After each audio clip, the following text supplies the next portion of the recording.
Hey YouTube, thanks for checking out my channel. Today I'm going to be changing the ball joints on my F250, and it's a 97, it's an HD model, but this is going to be for a lot of other models in the F series that's in that old body style. Let me show you what the truck looks like. This truck started looking like this back in the early 90s, I believe it was 92 or 93, and then of course the 250 series stayed looking like this, also the 350, into the 97 year. But if you have an F150, of course, 96 is going to be the last year this thing looks like it. The reason I'm changing these ball joints isn't because they're clunking, isn't because they look like that they're bad.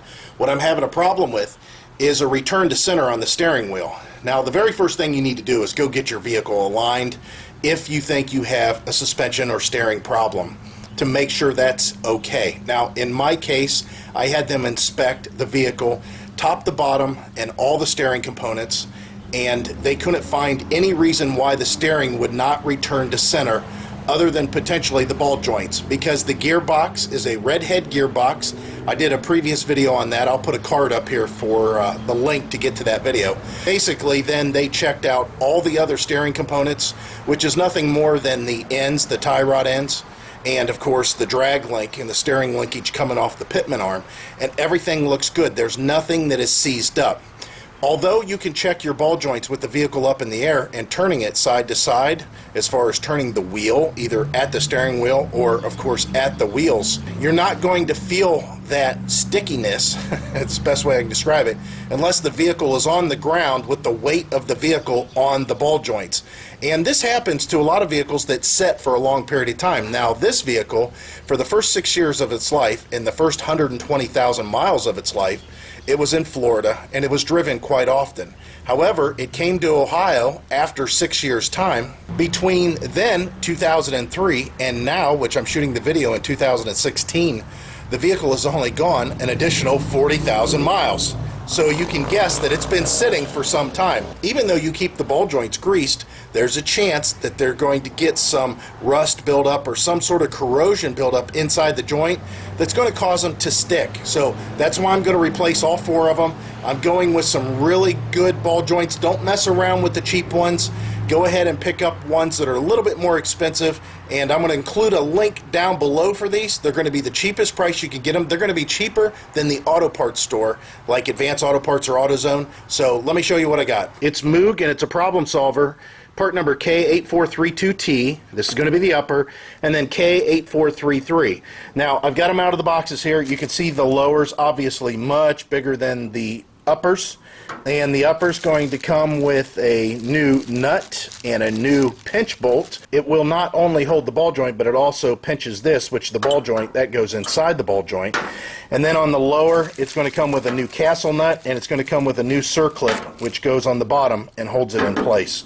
So that's why I picked them up, because these are very good. Even the shops that you go to, they don't want to mess around with the cheap parts. They say go right to a Moog, and these have got some additional engineering into them that address issues from the factory that these ball joints have, similar to what I'm experiencing right now. As a disclaimer, this is how I get the job done. This is not a safety video. This isn't going to show you the best practice on how to safely do this and exact torque specs or anything like that. This is going to show you how you can get the part that you need on your vehicle, and I'm going to show you the way that I do it. So if you have a better way of doing this, feel free to post your own video on YouTube showing in detail what you need to do to get it done your way. But I'm going to do it my way. So the first thing I'm going to do is chalk the rear tires to make sure the vehicle don't move, and I'm going to support the vehicle up in the air. I'm going to do that on both sides because I do have jack stands that will accommodate for both sides. And then at that point, I'm going to remove the front tires and access some parts, starting with the brake caliper. So let me come back when I've got all that done. Alright, so you can see I just had it at the alignment shop, and I put some new bushings in before I took it to the alignment shop. And I have that in a previous video. It's not hard to do, and that's why you save a little bit of money, because then you just pay for an alignment. You don't pay for any kind of an installation. What I want to do before I start, now that the wheels and tires are off and the thing is supported in the air, is mark this bushing in correlation with the I-beam to make sure that I don't turn it. Now you can do it with a marker or a paint pen or whatever you want. I'm just going to take my cutoff wheel and make a notch so I can line it up, and hopefully it does not turn. If it does, then I know what to do. And of course, this one is a two-piece bushing, so I have to mark it on the outside as well as the inside. So you can see I just took my cutoff tool and I just made a mark that runs all the way down inside to the other ring that's on the internal side, which is kind of hard to see with this camera because it's not really meant to get that close up, but you get the idea. And again, a paint marker will work just fine. I just wanted something a little bit permanent. Of course, I'll do this on the other side too, so I don't have any chance of it turning, because this determines your camber and caster, and I know this thing is set up perfect, so I don't want it to move. Now, most of this stuff can be done with just an impact and hand tools, and quite frankly, you may not need an impact for some of the stuff that I'll use an impact for. But there's one tool that you definitely need to pick up if you're going to do this without a vise or anything like that, and that's a ball joint removal tool. This is what it looks like here. Now, I did not buy this. It's roughly $200 at the auto parts store. So what you do is you rent it, but the only way you can rent it is you have to buy it, and then once you buy it, you use it, you return it, you get back all your money. Now, there's a few things you have to be concerned about underneath here as far as getting this apart. The first thing is you're going to have to do a little bit of prying on the caliper to push the piston in to get to where you can take the brake pads off. To loosen the calipers, it's just this bolt right here, and then there's one below just like it. And it's not very big. I'm assuming that's probably about a 13 millimeter or 14 millimeter bolt. And then you can remove your caliper and of course the brake pads, and then you're going to support this. I'll show you what it looks like whenever it's supported. You can do this without taking off your rotor, and that's what I'm going to do. I'm going to leave the rotor on so I don't have to worry about bearings and seals or anything like that. First thing you're going to do is, again, pry on your caliper a little bit to get that piston to push in for your brake pads so they're not grabbing the rotor, and this caliper will come off whenever you loosen those bolts. You're just going to stick your pry bar or screwdriver in here and just pry this way, not on the brake pad. You're prying on the rotor, not the brake pad, and you're compressing the piston, or in this case a dual piston, to allow the brake to loosen up. And you can see it's pretty loose at this point.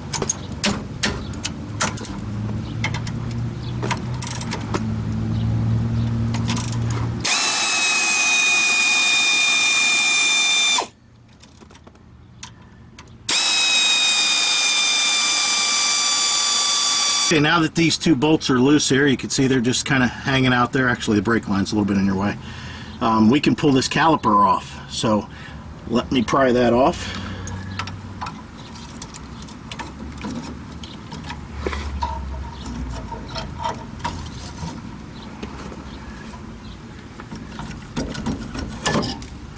Okay, and there's what it looks like. So now I'm going to run a wire through this caliper, in this case an old coat hanger, and just make sure that it's going to support the caliper up in the air. And in this case, I'm just going to go over the shock. So now the caliper's out of the way, I just need to remove my brake pads, which I know my brake pads are in good shape, but this would be a good time to change your brake pads if you need to. There's the outboard.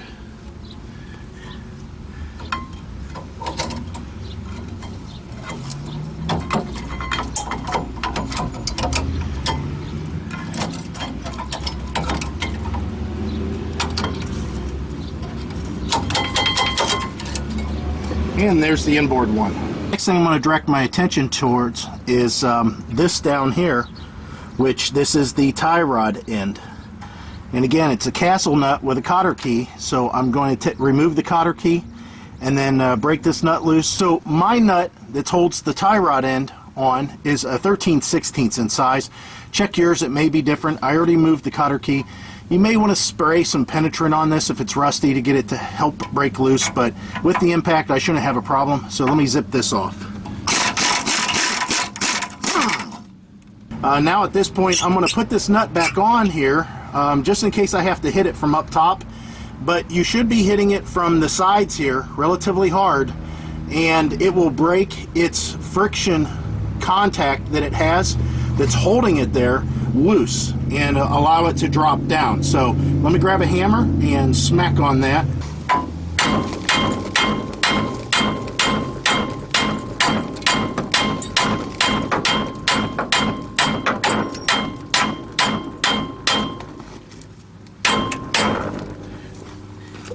And there you go. And now this thing will just drop to the ground. So I'm going to put some support to it so it doesn't fall to the ground all the way. There you go.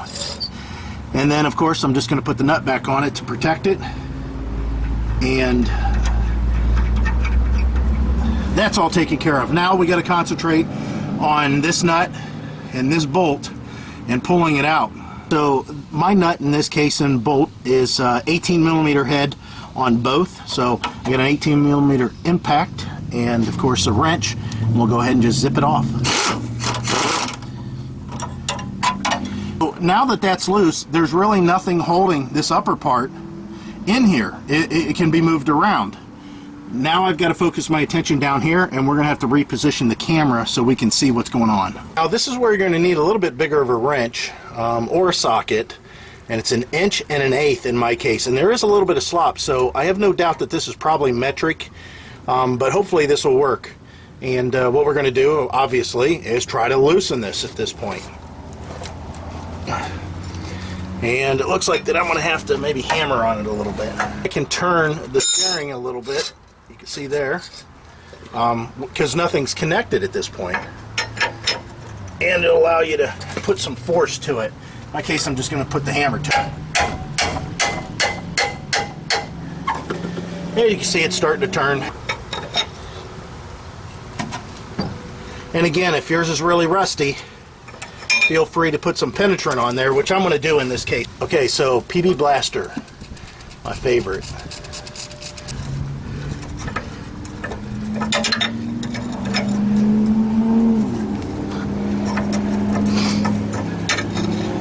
Okay, so I'll work this the rest of the way off, except for a few threads, and then we'll come back and I'll show you what you got to do to get this off, which is similar to what we did with the tie rod end. I've got this to where there's just a few threads started, and it was relatively easy to come off. Actually, what I did was just grab a ratchet. And now you're wanting to hit this pretty hard, and it's going to break that loose, because again, it's just a pressed fit, and it's not a very hard pressed fit. And by hitting this on the outside, it'll vibrate it and cause it to drop. Go ahead and move this and get me some striking distance here.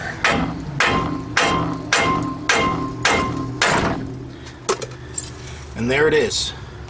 It dropped down. Now I don't know if you can see that or how much was blocked, but right now this is loose. And there's nothing keeping it on the vehicle except that little nut and those few threads.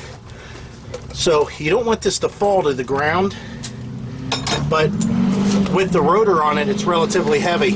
I'll just put on my gloves, and I'll just have to man up and let this thing come down. Of course, I'll put this pad here in case I let it slip, and it will hit that instead and not damage anything. Alright, and there we go. It's all loose. Okay, what we're going to do here is remove this clip that's on the bottom. You'll just need some snap ring pliers or possibly a screwdriver. You might be able to pry it off that way. And the top one don't have any. Once this clip is removed, you can press this joint out and take the dust cover off, which is just the rubber. And it's not much at all. At this point, the work's relatively easy. Again, with that tool, it makes life a lot easier. The way that this is set up is there's a receiver cup, and then there's a hat that goes on that receiver cup. All this has a hole in it. I can reach all the way down in here and touch the top of the ball joint.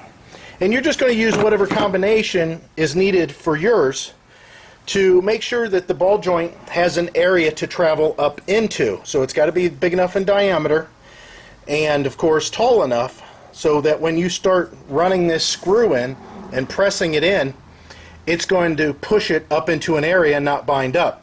Now, whenever I get some tension on this to some extent, I'm going to go ahead and hit this with my hammer to help that start or loosen up. So if you got a bind and it just doesn't seem like it's wanting to move, go ahead and just hit it with the hammer here, and again, just like we did this joint here, it will come loose.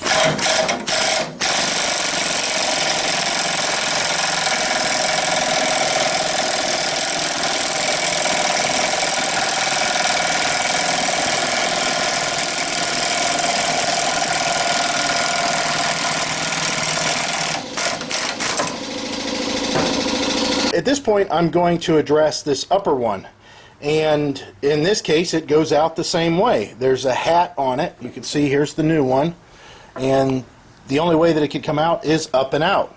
But this one does not have a clip underneath, so there's nothing to take off underneath. You just press it out in the same way that you did the lower ones. I'm going to go ahead and run this in, which you can see it's already kind of getting there.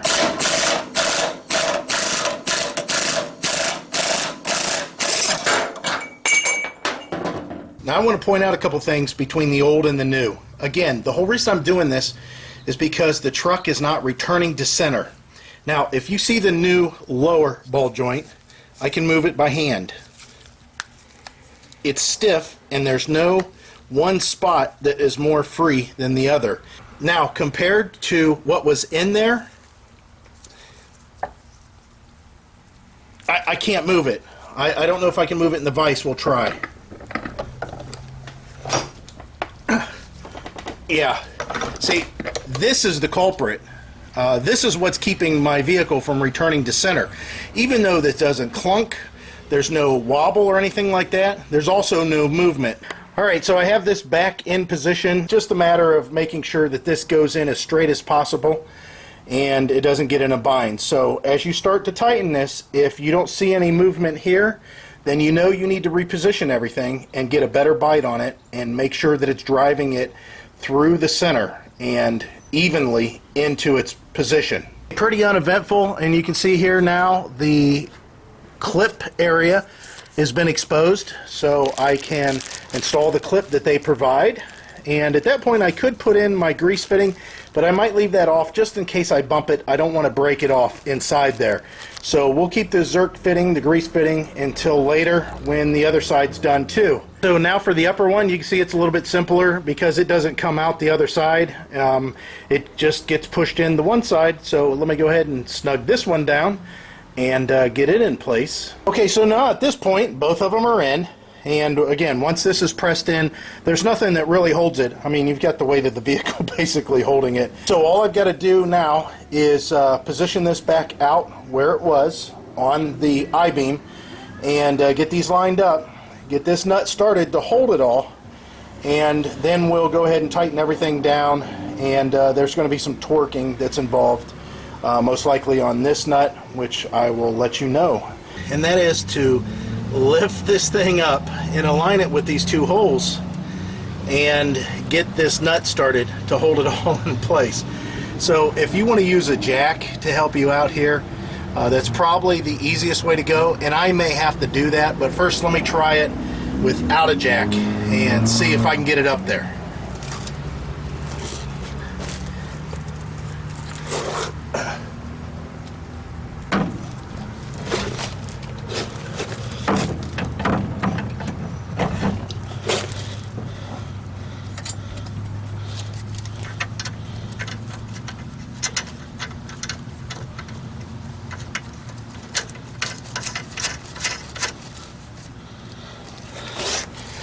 Looks like I did it. Must be stronger than I thought. Okay, so now it's a matter of snugging all this stuff down. Of course, up here and down here. We want to tighten this first. That'll pull the whole assembly up, and then once it's up all the way, we'll be able to put the new bolt that comes with, just like there's a new nut that comes with the lower, there's a new bolt and nut that comes with the upper, and of course the cotter key for the bottom, and new grease fittings. So like I said, it comes with everything. So again, those parts are down below in the link. Click the link, it'll take you right to them.